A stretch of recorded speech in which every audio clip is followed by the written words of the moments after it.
मोहम्मद रफ़ी ने गाना गाया है। मोहम्मद रफ़ी ने, सुनते होंगे आप लोग, गाना गाया है। क्या गाना गाया है? जहां डाल डाल पर सोने की चिड़िया करती है बसेरा, जहां डाल डाल पर सोने की चिड़िया करती है बसेरा, वो देश है भारत मेरा। तो इस देश का नाम भारत है और ये सोने की चिड़िया था, विश्व गुरु था, विश्व महाशक्ति था, मगर सोने की चिड़िया जो देश कहा जाता था भारत, उसको आज गरीब देश बना दिया है ब्राह्मणों ने। जो विश्व गुरु कहा जाता था, उस विश्व गुरु पूरी दुनिया के छात्र भारत में पढ़ने आते थे। हमारे पुरखों ने 4-4 यूनिवर्सिटी बनाया था भारत के अंदर। नालंदा विश्वविद्यालय हमारे पुरखों ने बनाया, तक्षशिला हमारे पुरखों ने बनाया, विक्रमशिला हमारे पुरखों ने बनाया और वल्लभी विश्वविद्यालय हमारे पुरखों ने बनाया था। दुनिया के छात्र भारत में पढ़ने आते थे। भारत विश्व गुरु था, पूरी दुनिया को शिक्षा देने का काम किया। आपको जान के हैरानी होगी कि दुनिया के महान दार्शनिक और महान वैज्ञानिक सुकरात और उनके दोनों शिष्य प्लेटो और अरस्तु भी भारत में पढ़ने आए थे।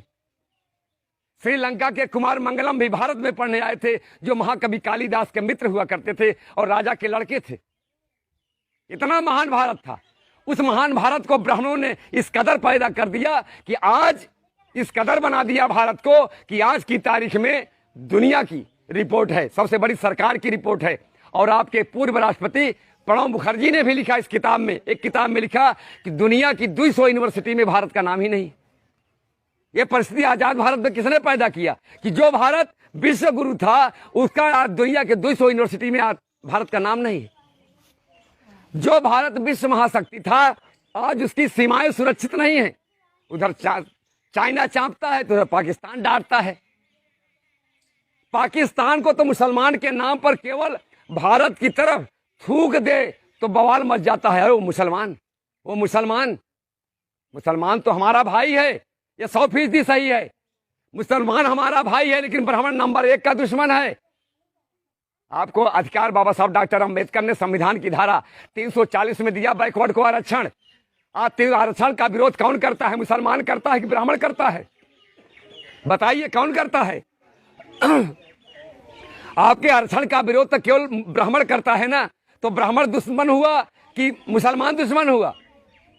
हमारे हक अधिकार का कभी मुसलमानों ने विरोध नहीं किया, बल्कि वोट दे करके हमें राजा ही बनाया। उसने जिसको राजा बनाया वो भले समाज के हित में काम ना किए हों, ब्राह्मण से मिल करके धोखेबाजी किए हों, मगर उन्होंने राजा बनाया। चाहे मुलायम सिंह यादव हो, चाहे मायावती हो, किया कि नहीं किया?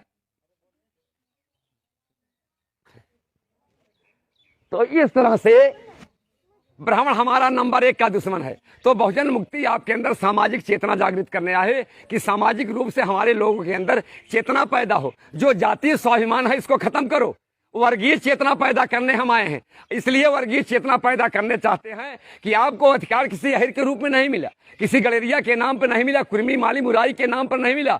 आपको जो अधिकार मिला है वो पिछड़े वर्ग के रूप में मिला है। तो आपके अंदर वर्गीय चेतना होनी चाहिए, जातीय चेतना का कोई महत्व नहीं है। अधिकार मिला है वर्ग के रूप में, मगर नेता चाहिए आपको जात के रूप में।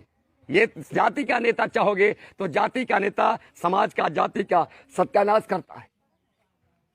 तो साथियों, आपके अंदर सामाजिक चेतना पैदा करके आपकी आज़ादी का आंदोलन हम चला रहे हैं कि हमारे लोगों के अंदर सामाजिक चेतना, सामाजिक जागृति पैदा हो, जिससे उनके अंदर जानकारी हो और जानकारी करके अपना हक अधिकार लेने के लिए सड़कों पर उतरे।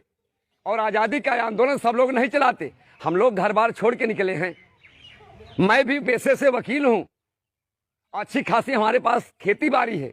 हमारे पास एक ट्रैक्टर की खेती है, 15-20 बीघे का काश्तकार हूँ, हर तरह से संपन्न हूँ, मगर मुझे क्या जरूरत है? और पेशे से वकील हूँ। मैं अपने प्रतापगढ़ जिले का चर्चित वकील माना जाता हूँ।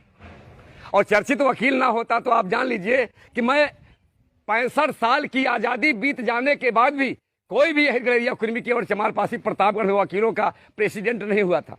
मैं ब्राह्मण को हरा करके प्रतापगढ़ का पहला बार एसोसिएशन का प्रेसिडेंट मैं बना था। इस कलंक को मैंने मिटाया है और ब्राह्मण को हराया था। पता कर लेना प्रतापगढ़ जिले में। तो आपको आजादी दिलाने के लिए आया हूं। और आजादी का आंदोलन सब नहीं चलाते, आजादी का आंदोलन वो चलाते हैं जिनके मन में समाज का दर्द होता है, सामाजिक जागृति होती है। हम खुद पीड़ित नहीं हैं, हम मुकाबला कर सकते हैं, हम ब्राह्मण की पिटाई भी करते हैं। यहां तक कि आप यकीन मानो, मैं वकील था, वकील रहते हुए मैं 2 एसडीएम की पिटाई किया हूं, 2 एसडीएम को मारा हूं। सरकारी काम में बाधा डालने के मेरे खिलाफ मुकदमे बहुत हो गए हैं। ब्राह्मण की पिटाई किया हूं, मगर राजेंद्र यादव माने पूरी इंडिया नहीं हो गई कि राजेंद्र यादव माने इंडिया हो गई, नहीं है ना। तो समाज का दर्द लेके आया हूं, समाज का दर्द आपसे कह रहा हूं, इसलिए आपसे दर्द कर रहा हूं कि जो पीड़ा आपको वही पीड़ा हमको है, जो दर्द है आपको वही दर्द हमको है। आप भी सताए गए, हम भी सताए गए, आप भी पीटे गए, हम भी पीटे गए, आप भी लूटे गए, हम भी लूटे गए। तो लूटे आप भी हैं, लूटे हम हैं, तो लूटे लूटे का दर्द जानता है ना, लूटे लूटे का दर्द जानता है। घायल की गति घायल जाने, घायल की गति घायल जाने, तो घायल ही घायल का दर्द जानता है। तो आप भी पीटे हो, हम भी पीटे हैं, तो दोनों लोग समस्या के आधार पर एक हो जाएं। 2 कदम आप चलो, 2 कदम हम चले, दूरियां कम होंगी कि नहीं होगी?